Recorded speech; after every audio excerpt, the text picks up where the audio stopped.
When Jesus was growing up, he learned about those who had played an important part in the history of his people. You've heard about some of them, like Noah and Moses. Today, I'd like to tell you about a man that Jesus would have called a patriarch. That means the head father of the whole tribe of Israel. There are many stories about Abraham. Today, I'm going to tell you about the time he and his wife Sarah were visited by three angels in disguise.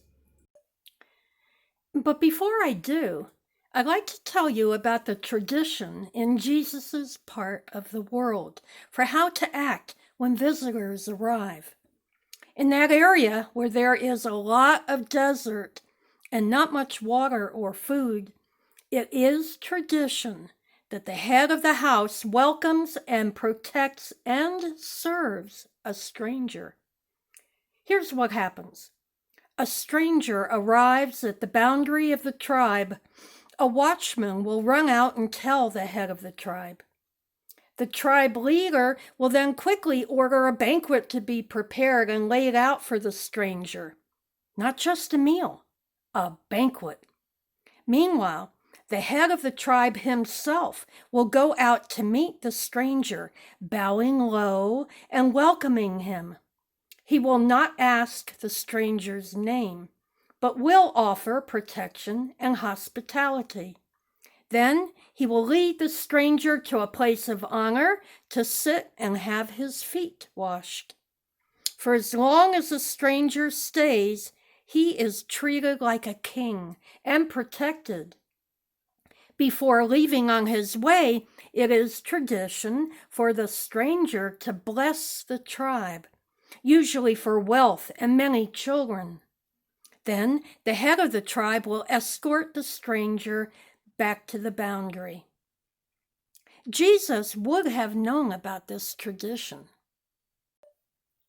So here's a story about the time Abraham welcomed three strangers who were actually angels. One day, Abraham and his tribe were going about their normal routine. Years before, God had promised Abraham that he would be the head of a huge nation, as many people as there are stars in the sky. Abraham had laughed at the thought. But this day, years later, Abraham was sitting under a shade tree, and his wife Sarah was in her tent. Their workers were all out and about doing their chores. Off in the distance, Abraham saw travelers approaching. He ran to meet them and bowed down to them and said, "Let a little water be brought, and wash your feet, and rest yourselves under the tree. Let me bring a little bread that you may refresh yourselves, and after that you may pass on." The angels agreed, and Abraham rushed off to make the arrangements. First, he hurried to his wife Sarah's tent and said, "Make ready quickly 3 measures of choice flour, knead it, and make cake." Then Abraham ran to his herd and chose a perfect calf and gave it to the servant to prepare.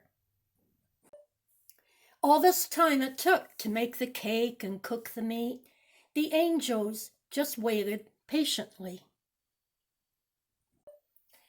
When all was ready, it was Abraham who served the feast to the travelers. He stood by them under the tree as they ate. When they had finished, they asked where Sarah was. "In the tent over there," Abraham said without asking why or even how they knew about her. Then one of the angels gave this blessing, a very special promise. "I will return, and when I do, your wife Sarah will have a son." Cool. The only problem was that Abraham and Sarah were really old. Sarah overheard this blessing, and she laughed. one of the angels said, "Why is she laughing?"